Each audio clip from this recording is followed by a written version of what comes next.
नमस्ते, मेरा नाम है दिव्यांशु। लाइव हिंदुस्तान के न्यूज रूम वीडियो में आपका बहुत स्वागत है। मेरे साथ मौजूद हैं इमरान खान जी। नमस्कार। गजा में जारी नरसंहार के बीच ऐसा लग रहा है कि कतर पर हमला करने के बाद इसराइल कहीं ना कहीं फंस चुका है। इस बीच जो अरब देश हैं उनके रुख में स्पष्ट तौर पर देखा गया बदलाव अब कहीं ना कहीं कारगर साबित हो रहा है, क्योंकि जिस तरीके से राष्ट्रपति ट्रंप ने अपने ओवल ऑफिस में अरब देशों के नेताओं के साथ बैठक की और उसके बाद जब उनसे वेस्ट बैंक को लेकर सवाल पूछा गया तो उनके बयानों में बदलाव देखने को मिला। पहली बार ऐसा था जब उन्होंने कहा कि अब रुकने का समय आ चुका है एक तरीके से, और उन्होंने कहा है कि वे कब्जा नहीं होने देंगे वेस्ट बैंक पर। और ये अपने आप में इमरान जी बहुत बड़ा सवाल हो जाता है कि जो प्रेसिडेंट ट्रंप नेतन्याहू को लेकर कहीं ना कहीं जो इसराइल के प्रधानमंत्री हैं उनके साथ अपने दोस्ताना रवैये के साथ स्पष्ट तौर पर देखे जा रहे थे, उनके बयान उनको खूब सपोर्ट कर रहे थे। लेकिन अरब देशों की मीटिंग में ऐसा क्या हो गया जिसके बाद उन्होंने पत्रकारों के सामने कुछ इस तरीके का बयान दे दिया? बिल्कुल, प्रेसिडेंट ट्रंप ने साफ तौर पर कहा है कि हम वेस्ट बैंक को इसराइल को हड़पने नहीं देंगे। ये अभी यूएन में प्रेसिडेंट ट्रंप के भाषण के बाद हुई अरब मुल्कों और मुस्लिम मुल्क जो हैं 4, 5, 6 उनके साथ ये बैठक थी, जो कहीं ना कहीं बड़ी भूमिका में रहते हैं, चाहे टर्की हो, चाहे सऊदी हो, चाहे पाकिस्तान हो, जो कि वो न्यूक्लियर है इसलिए भी, और यूएई थे और भी मुल्क थे। उनके साथ बैठक करने के बाद प्रेसिडेंट ट्रंप का ये बयान अपने आप में बहुत मायनाखेज है। बड़े इसके अर्थ निकाले जा सकते हैं, क्योंकि वेस्ट बैंक को लेकर भी इसराइल की नजरें टेढ़ी थीं और ये खबरें अभी पिछले दिनों काफी आई और प्राइम मिनिस्टर नेतन्याहू ने ये कहा था अपनी फोर्स को कि अब हम वेस्ट बैंक पर भी कब्जा करेंगे, और उन्होंने बाकायदा ऐलान ये बात कही थी कि हम वेस्ट बैंक पर भी कब्जा करेंगे। मतलब वो इतने ज्यादा खुले हो चुके हैं कि जो मौका मिल रहा है वहां पर कब्जा लो। उन्हें लग रहा है कि कोई हमें रोकने वाला नहीं, और यही मौका है। यानी अमेरिका का हम पर हाथ है। अमेरिका जिस तरह से गजा को लेकर के नरम है और जिस तरह से आईडीएफ या Israel defence force PM Netanyahu के मार्गदर्शन में, उनके नेतृत्व में आगे बढ़ रही हैं, और जिस तरह से हमास का खात्मा उनका लक्ष्य है, इस बात को कहते हुए वो जिस तरह से या इसका बहाना लेते हुए जो उनका मकसद है ग्रेटर इसराइल का सपना पूरा करना, ये आरोप उन पर लगते हैं। उस सपने के लिए वो उनको लग रहा है ये बेस्ट मौका है, ये सबसे अच्छा समय है, सुनहरा मौका है। इसी सुनहरे मौके को भुनाने के लिए उन्होंने कहा कि अब हम वेस्ट बैंक यानी पश्चिमी किनारे को भी हड़प लेंगे।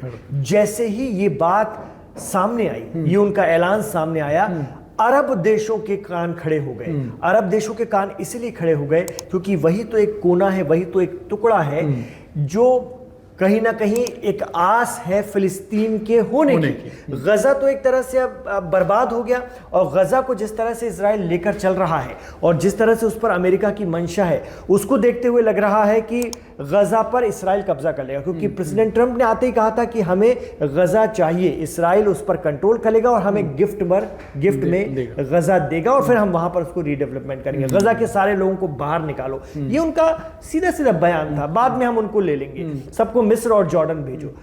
और सारी दुनिया जानती है, और बहुत सारे देशों ने इस पर ऐतराज भी किया था कि एक बार कोई अगर अपनी जमीन छोड़कर गया अगर इसराइल की आक्रामकता के बाद, तो वो नहीं लौट पाता। इसराइल आने ही नहीं देता उसको। ये इतिहास है, जो नकबा हुआ है, जो नकबा जिसको फिलिस्तीन याद करते हैं और आज भी चाबियां लेकर के खड़े रहते हैं, नकबा डे मनाते हैं। वो सिर्फ इसलिए तो मनाते हैं कि हमारे घर 1948 के बाद से इसराइली आक्रामकता उस खित्ते में इस कदर बढ़ी कि निकलो बाहर। मतलब इसराइल चूंकि उस वक्त भी एडवांस मुल्क था, हथियारों के मामले में उनका डिफेंस सिस्टम मजबूत था, फिलिस्तीन के पास उस तरह के रिसोर्स नहीं थे, उस तरह की ताकत नहीं थी। तो आरोप लगता है कि इसराइल ने रातों रात इस फिलिस्तीनी गांव को खाली कराया और खदेड़ दिया। तो जो लोग जहां गए, जहां बसे आसपास के देशों में, कोई लेबनान की तरफ चला गया, कोई मिस्र की तरफ चला गया, कोई जॉर्डन की तरफ चला गया, वो फिर कभी लौट के आ ही नहीं पाया। उनकी पीढ़ियां गुजर गई। आज भी वो इंतजार करते कि हमारी जमीनें हैं, उन घरों की चाबियां लेके। तो कहने का मतलब है, जब मुस्लिम देशों को अभी ये बात समझ में आई कि ये काम अगर वेस्ट बैंक में भी हो जाएगा तो फिर हमारे हाथ में बचेगा क्या, और हमें अपनी आवाम को जवाब देना पड़ेगा। दूसरी एक बड़ी वजह है कि जॉर्डन जो है वेस्ट बैंक से लगता है, जॉर्डन की जो सरहद है वो वेस्ट बैंक से लगती है। अब अगर इसराइल वेस्ट बैंक पर भी आ जाएगा, उस पर भी कब्जा कर लेगा तो किसी भी एक जॉर्डन जैसे मुस्लिम देश के बिल्कुल बगल में आ गया। और कोई भी मुस्लिम देश, मिस्र की तो मजबूरी है, पर मिस्र की सेना बहुत ताकतवर है, लेकिन जॉर्डन, यूएई, सऊदी, इनकी सेनाएं उतनी मजबूत नहीं है। तो ये कभी नहीं चाहेंगे कि इसराइल हमसे सट जाए, क्योंकि इसराइल की तो मंशा सबको पता है कि वो ग्रेटर इसराइल के ख्वाब को लेकर चला, और ये उनकी घोषित मंशा है।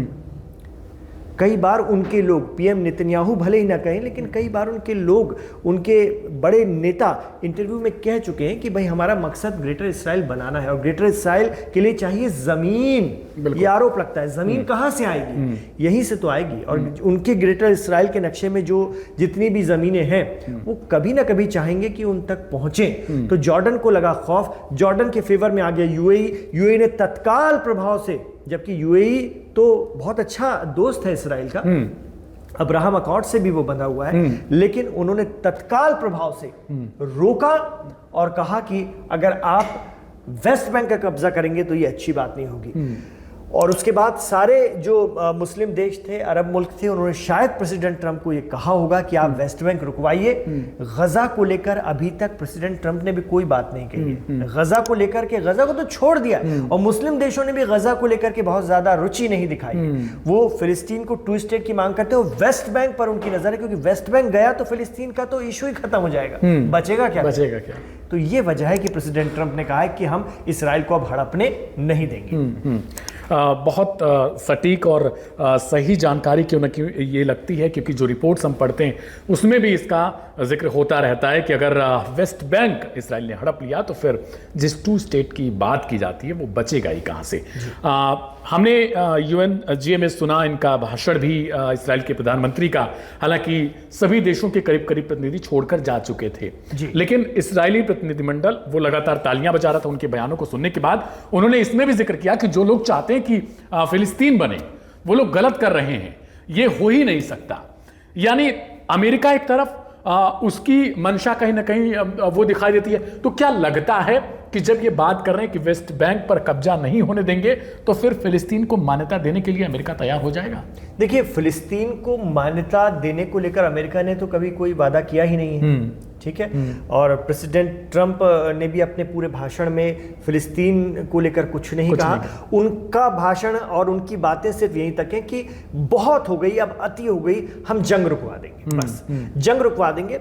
तो सब लोग ये मानकर चल रहे हैं कि जंग रुकवा देंगे से मतलब ये कि इसराइल रुक जाएगा।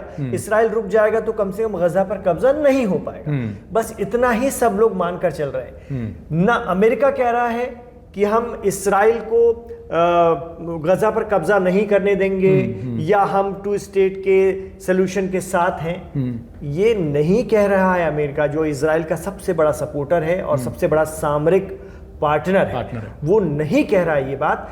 तो मुझे नहीं लगता, या हमारे जो एक्सपर्ट हैं जिनसे हम लगातार चर्चा कर रहे हैं और जिनसे बात करके आप तक हम तमाम तरह की बातें पहुंचाते हैं, तमाम तरह के विश्लेषण और तज्जिया पहुंचाते हैं, तो उनका भी कहना है कि अमेरिका तो चाहता ही है कि गजा को खाली करा ले। हमास को हटाने का मतलब यही है कि गजा को खाली कराना। जैसा कि हमने पिछली चर्चा में भी बात की थी कि गजा का मतलब हमास है। हमास सिर्फ एक जो ट्रेंड विंग है वही नहीं है, बल्कि वो सारे लोग भी हैं जो कि वहां पर लगातार बने हुए हैं और अलग अलग सेक्टर में इस वक्त भी वहां पर काम कर रहे हैं। उनको भी हम हमास की तरह ही देख सकते हैं। तो हमास का हटना या खत्म होना तो मतलब उन तमाम लोगों का हटना या खत्म होना। तो इसराइल की मंशा वही है, अमेरिका की भी सोच वही है, और 142 देश लेकिन चाहते हैं कि गजा में इसराइल रुके, 2 स्टेट सॉल्यूशन हो। बहुत सारे मुस्लिम देश हैं, बहुत सारे नॉन मुस्लिम देश भी हैं, गैर मुस्लिम देश भी हैं, और बड़े पैमाने पर प्रदर्शन भी हुए हैं गजा में जंग को रोकने के लिए। और बड़े पैमाने पर मुस्लिम देशों के अलावा जो दूसरे देश हैं उन्होंने भी कहा है कि गजा में जेनोसाइड हो रहा है, ये उनका ऑफिशियल स्टेटमेंट है। और वहां उनकी आवाम जो प्रदर्शन कर रही है, यूरोपियन देशों में भी वो कह रही है कि गजा के जेनोसाइड को रोका जाए। बिल्कुल, लेकिन सवाल ये, अभी आपने 142 देशों की बात की, दर्शकों के मन में कहीं ना कहीं ये आ जाता है कि फिर एक देश इसराइल एक तरफ अकेले जो कत्लेआम मचा रहा है, नरसंहार कर रहा है जैसा आरोप उस पर लगता है शुरुआत से ही, और दूसरी तरफ 142 देश ये चाहते हैं कि 2 स्टेट सॉल्यूशन पर काम हो। जी, इतने देश मिलने के बावजूद इसराइल पर कोई एक्शन नहीं हो पा रहा। यही तो इसराइल है, यही तो इसराइल और अमेरिका की युति है, गठबंधन है। उनको कोई फर्क नहीं पड़ता। आप प्रस्ताव पेश करें, आप चाहे संयुक्त राष्ट्र महासभा में प्रस्ताव लेकर आए, चाहे आप ओआईसी के प्लेटफॉर्म पर प्रस्ताव लेकर आए, चाहे आप अरब लीग में लेकर आए, उनको कोई फर्क नहीं पड़ता। इसराइल को कोई फर्क नहीं पड़ता। वो जैसा कि आरोप लगता है, कतर जो कि मीडिएटरशिप में था इस पूरे मामले में, जो मध्यस्थता करा रहा था और जिससे इसराइल भी बात कर रहा था, जिससे हमास के लोग भी बात करते, वहां घुस करके हमास की लीडरशिप को इसराइल ने निशाना बना दिया, सरप्राइज अटैक। कतर आज भी बहुत चक्का है कि ऐसा कैसे हो गया। और ये अरब देश जो सोच कर चल रहे थे कि मतलब हम दोनों तरफ से खेलेंगे, हमास को भी सपोर्ट करेंगे, इसराइल को भी ज्यादा कुछ नहीं करेंगे या उस पर एग्रेशन नहीं दिखाएंगे।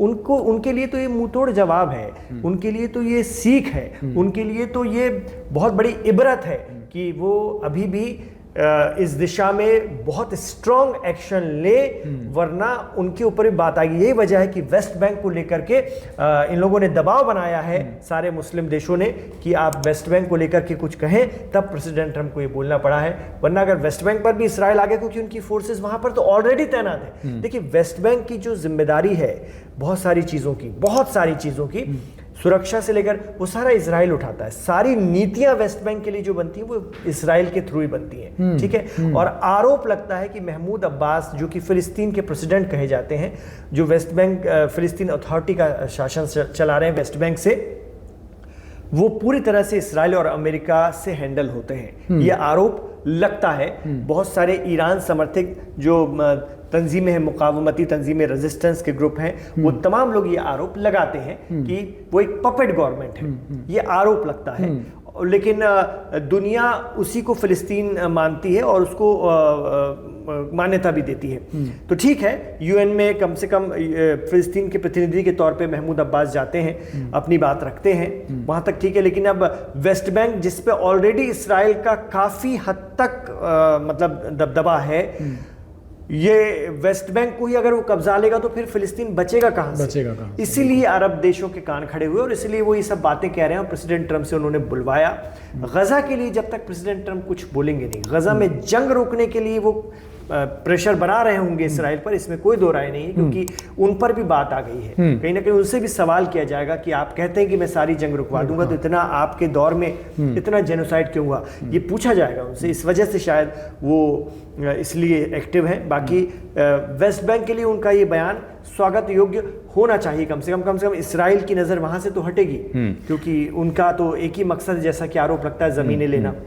बहुत अहम हो जाता है कि जब कतर पर अटैक होता है उसके बाद तमाम अरब देशों की नींद खुलती है कि नहीं, अब जागना पड़ेगा। ऐसा तो नहीं कि वहां की जनता का प्रेशर उन्हें जगा रहा हो, दूसरी तरफ राष्ट्रपति ट्रंप के बोल अचानक से बदल जाते हैं, तो ऐसा तो नहीं कि अचानक से जब जनता को ये लगने लगा हो कि नहीं, कतर पर जब हो सकता है, जो कि खुद अमेरिका का मित्र देश हो, इसराइल पर भी कहीं ना कहीं ये देखा जाता था कि कतर इसराइल से भी पीछे मिला हुआ है। जिस हिसाब से उसकी परिस्थितियां दिखाई दी, वो कहीं ना कहीं इसी तरफ इशारा करती हैं।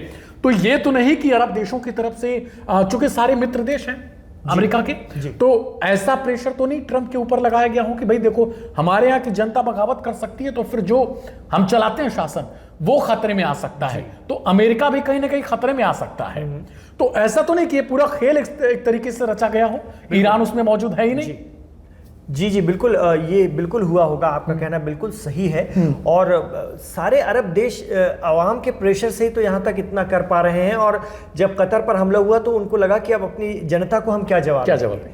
तो उनकी सत्ता पर भी ये संकट है, प्लस उनको जनता को भी जवाब देना है, उसको लेकर भी उनको टेंशन है। और आप सिर्फ अरब देशों की बात नहीं, अमेरिका में भी खास तौर से जो वो लॉबी है जो मागा पीपल्स कहलाते हैं, वो भी प्रेसिडेंट ट्रंप से सवाल करेंगे कि आप फिर वहां मिडिल ईस्ट में जो है, देखिए मिडिल ईस्ट में यानी अमेरिका के लिहाज से इसको मिडिल ईस्ट कहते हैं, हम वेस्ट एशिया कहते हैं। वेस्ट एशिया में जितना डिस्टर्बेंस रहेगा, जितना ज्यादा उतना अमेरिका का इन्वॉल्वमेंट रहेगा। इसराइल तो चाहता है कि अमेरिका इन्वॉल्व रहे। मागा पीपल बिल्कुल नहीं चाहते हैं कि अमेरिका ऐसी जगहों पे फंसे। उनका एक ही लक्ष्य है कि अमेरिका को ग्रेड बनाना है। जब ग्रेड बनाना है तो अमेरिका को फंसना नहीं है कहीं, ठीक है। खर्चा होता है, पैसा लगता है, अमेरिका का मैन पावर लगता है, रिसोर्सेज लगते हैं, तो अमेरिका ग्रेड कैसे बनेगा? तो वो पूछ उनसे होगी ना कि आप तो कह रहे थे कि अमेरिका को ग्रेड बनाना है और आप तो वहां मिडिल ईस्ट में फंस गए हैं। और इसराइल की तो मंशा ये है कि अमेरिका वहां से हिले ना। इसराइल तभी तो ताकतवर है मिडिल ईस्ट में, जैसा कि कहा जाता है, जैसा कि विश्लेषक बताते हैं, जानकार बताते हैं, जब तक अमेरिका का हाथ उस पर है। जिस दिन अमेरिका का हाथ उस पर से हटा, उस दिन तो ईरान या कोई भी अरब देश बड़ा मजबूत, तुर्की वगैरह तो कहीं का नहीं छोड़ेंगे इसराइल को, सिर्फ अमेरिका के हाथ की वजह से। तो मागा पीपल्स का, अमेरिका की आवाम का प्रेसिडेंट ट्रंप पर भी बहुत ज़्यादा प्रेशर है अब। इसीलिए वो चाह रहे हैं कि ये सब ख़त्म हो, इसे रोका जाए। हालांकि वो ज़बरदस्ती इसराइल पर नहीं कर पा रहे हैं, लेकिन बस एक दबाव बना सकते हैं। अमेरिका की भी मजबूरी है कि वो इसराइल पर बहुत ज़बरदस्ती नहीं कर सकता। आज इसराइल इसलिए तो बेकाबू है जो दिखता है। जिस तरह से प्रेसिडेंट ट्रंप के कहने कितनी बार उन्होंने कहा, बार बार कहा है कि अब रोकना चाहिए, अब रोको, हमें ये पसंद नहीं है, अब नहीं करना है। इसराइल को कोई फर्क नहीं पड़ता। और फिर बाकियों के प्रस्तावों और बाकियों की तजवीज़ का क्या प्रस्ताव पड़ेगा, जब अमेरिका क्या प्रभाव पड़ेगा? जब अमेरिका का प्रभाव नहीं पड़ता, अपने सबसे करीबी का, अपने सबसे मजबूत साथी का, जो उसे तमाम तरह की मदद दे रहा है, रणनीतिक और सामरिक, उसका प्रभाव नहीं पड़ रहा है, तो बाकियों के बोलने से इसराइल रुकेगा?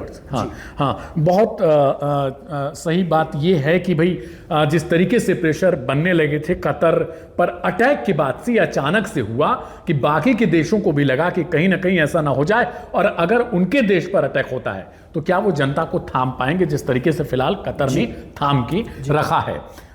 एक चाबी और घरों का जिक्र किया आपने फिलिस्तीनियों का। हमने देखा कि महमूद अब्बास जो फिलिस्तीन के राष्ट्रपति अभी फिलहाल माने जाते हैं, उनके ब्लेजर पर वो चाबी का निशान बना हुआ है। तो अंत में मैं ये चाहूंगा, कई व्यूअर्स हमारे दूसरे तमाम लाइव हिंदुस्तान के जो वीडियो थे उस पर उन्होंने पूछा कि क्या ये वही चाबी का निशान है? वही सिंबल है, वही प्रतीक है। और ये प्रतीक आज से नहीं, बरसों से, 1948 के बाद से ही, जब से इसराइल का कयाम हुआ है उस पूरे रीजन में, उस खित्ते में, फिलिस्तीन के लोगों को जैसा कि आरोप लगता है खदेड़ा गया। इसराइल कहता है कि हमने खदेड़ा नहीं, सबकी उसके अपने पॉइंट से हमने खदेड़ा नहीं है। वो तो अरब देशों ने मिलकर हम पर हमला किया था, उसके बाद जो लोग जहां भागे वो अब वापस नहीं आ पाएंगे, या वो हमारी ज़मीन है, वो हमारा हिस्सा है। इस तरह की बातें हैं। खैर, तो उस पे जो चाबी का निशान लेकर के ये लोग प्रदर्शन करते हैं, वही अपने सूट में, अपने कोट पर लेकर के महमूद अब्बास यूएन में बोल रहे थे। वो भी वही निशान है, वो भी वही प्रतीक है कि एक दिन फिलिस्तीन के लोग लौटेंगे अपने घरों को। ये हमारा अज़्म है, हमारा संकल्प है, चाहे इसके लिए सदियां गुजर जाए, क्योंकि जो ज़मीन हमारी थी वो हमारी है। और यही बात इसराइल कहता है कि 2000 साल पहले वो हमारी ज़मीन थी, इसलिए हम वहाँ पर उसके हकदार हैं। लेकिन यही बात फिलिस्तीन के लोग कहते हैं कि हम वहाँ रह रहे थे, वो हमारी ज़मीन थी, इसलिए हम उसके हकदार हैं। एक दिन हम, और चाबी जब तक हमारे पास है तो निश्चित तौर पर हमारे घर वहाँ होंगे। जिनकी चाबी हमारे पास है तो हमारे घर वहाँ हैं, हम एक दिन वहाँ ज़रूर जाएंगे। और इसलिए वो हर साल इसको लेकर प्रदर्शन भी करते हैं। और एक बहुत बड़ा ये मूवमेंट है, हर साल पूरी दुनिया में इसको ऑर्गेनाइज किया जाता है। और नकबा को याद करते हुए, जो इसराइल के अलग अलग कब्जे, वक्त पे जो कब्जे हुए हैं, तो पहला नकबा, दूसरा नकबा, तीसरा नकबा, ऐसा करके उसको याद किया जाता है। और ये दुनिया को दिखाया जाता है, दुनिया को बताया जाता है कि हमारे साथ क्या हुआ, हमारे साथ बुरा हुआ, हमारे साथ अन्याय हुआ, हमारे साथ जुल्म हुआ। इसलिए उसकी अलामत है, उसका प्रतीक है चाबी। अंत में एक छोटा सा सवाल बस रहेगा ये कि महमूद अब्बास को लेकर जो कहा जाता है कि वो एक तरीके से पपेट हैं इसराइल और अमेरिका के, इसके बावजूद अमेरिका की तरफ से उनको वीज़ा नहीं दिया जाता है। यूएनजीए में जब ये असेंबली चल रही है, ऑलरेडी फिलिस्तीन को ही लेकर कहीं ना कहीं उसमें प्रमुखता से आवाज़ उठाई जा रही है, उसके बावजूद वीज़ा ना देना? देखिए, अमेरिका का फिलिस्तीन को लेकर के साफ रुख है ना, वो फिलिस्तीन राज्य की हिमायत ही नहीं करता है। उनकी इस मामले को लेकर फॉरेन पॉलिसी स्पष्ट है, इसराइल की अपनी स्पष्ट है, दोनों की, और दोनों की सेम है। तो ऐसे में वो जाहिर सी बात है, जब किसी को आप मान्यता ही नहीं देते हो तो फिर आप उनको अपने यहाँ एंट्री कैसे दे सकते हो ना, प्रतिनिधि के तौर पर। तो यही वजह है। लेकिन जो देश फ़िलिस्तीन को मान्यता देते हैं उसके बिना पर उसके प्रतिनिधि यूनाइटेड नेशंस में आते हैं और यूनाइटेड नेशंस सबका मंच है, वहाँ पर आकर के वो अपनी बात रखते हैं। लेकिन फ़िलिस्तीन अमेरिका या इसराइल की नज़र में है ही नहीं, फ़िलिस्तीन जैसी कोई चीज़ है ही नहीं। और वीज़ा ना देने का किसी ने विरोध भी नहीं जताया इतने देशों ने। देखिए, अमेरिका के पावर के आगे या अमेरिका के निर्णयों के आगे कोई बोल नहीं पाता, क्योंकि सभी कहीं ना कहीं उसी खेमे के अंदर, उसी टेंट के भीतर, उसी कैंप के अंदर हैं किसी न किसी रूप में। तो सबकी अपनी मजबूरी रहती है। अगर हम ईरान या कुछ और देशों को छोड़ दें तो इसके अलावा आपने देखा होगा कि उस तरह से अमेरिका की मुखालफत कोई नहीं कर पाता, यूरोप भी नहीं कर पाता है। हालांकि यूरोप की आवाम, देखिए आवाम और सरकारों में फ़र्क होता है ना, आवाम और सरकार में बहुत फ़र्क होता है। तो आवाम के प्रदर्शन आप देखिए किस स्तर तक जा रहे हैं, यूरोप से लेकर बाकी देशों तक। अरब देशों की तो मैं बात ही नहीं करता, क्योंकि अरब देशों में प्रदर्शनों पे ही रोक रहती है, वो तो अपनी बात कह ही नहीं सकते। लेकिन यूरोप दिखा रहा है, यूरोप में आज़ादी है, तो आवाम ही ये समझा देती कि हम किस तरफ हैं, किसके साथ हैं। तब कहीं ना कहीं फिर हुकूमतें मजबूर होती हैं और वो एक्शन लेती हैं। लेकिन जो दुनिया की राजनीति है, सबको अपने अपनी कुर्सी की भी फिक्र होती है, सबके अपने अपने समझौते भी होते हैं, तो बहुत उलझी हुई फॉरेन पॉलिसी होती है, उसको भी लेकर चलना पड़ता है। तो सरकारों की भी मजबूरी है। लेकिन हाँ, जहाँ उनको मौका मिलता है, जो समर्थन में है, वो अपना समर्थन दिखाते हैं फ़िलिस्तीन के लिए, और खुलकर दिखाते हैं। कई बार बहुत सख्ती से दिखाते हैं, कई बार प्रतीकात्मक दिखाते हैं, लेकिन दिखाते हैं। और यही वजह है कि ये मुहिम, ये मूवमेंट बरसों से चल रहा है, बुझा नहीं है। वैसे देखा जाए तो फ़िलिस्तीन कहाँ है, कागज़ पर ही है, कागज़ पर ही है। लेकिन अगर ये इसको बरकरार रखा गया तो उन तमाम देशों की हिम्मत और उनकी सपोर्ट की वजह से जो और बढ़ते ही चले जा रहे हैं, और बड़े देश इसमें आ रहे हैं, ब्रिटेन भी आ रहा है, फ्रांस भी आ रहा है। तो उम्मीद की जा सकती है कि एक ना एक दिन इस दिशा में कोई बड़ा फैसला ज़रूर होगा। क्योंकि दुनिया अगर एक साइड है, दुनिया का बड़ा वर्ग एक साइड है, बड़ा सपोर्ट एक साइड है, तो निश्चित तौर पर इसका हल किसी न किसी रूप में सकारात्मक निकलेगा, ये उम्मीद की जानी चाहिए। फिलहाल बहुत शुक्रिया आपका इमरान जी हमारे साथ जुड़ने के लिए, और तमाम वो जानकारी जो बिल्कुल बखूबी आप लोगों को समझ में आ सकी, उसके लिए नजरें जमा के रखिएगा। क्योंकि इस वक्त अमेरिका का भी मूड थोड़ा बहुत बदल रहा है, अरब देश भी कुछ अलग चाहते हैं। तो गजा और फिलिस्तीन को लेकर किसी भी वक्त कुछ हो सकता है। इसलिए लाइव हिंदुस्तान पर बने रहिए, सब्सक्राइब करके रखिए चैनल को, और हो सके तो दूसरों तक भी इस वीडियो को पहुंचाइए, उन्हें शेयर करिए और उन्हें भी जानकारी दीजिए कि देखिए फिलिस्तीन के लिए जो लड़ाई चल रही थी वो एक अहम मोड़ पर है। और इस वक्त आपको बने रहना चाहिए लाइव हिंदुस्तान के साथ, क्योंकि पल पल की हर अपडेट वहां की हमसे जरूर मिलती रहेगी आपकी। मेरा नाम है दिव्यांश, एक बार फिर से आप सभी का शुक्रिया। इमरान जी को भी बहुत बहुत शुक्रिया। शुक्रिया दिव्यांश, शुक्रिया।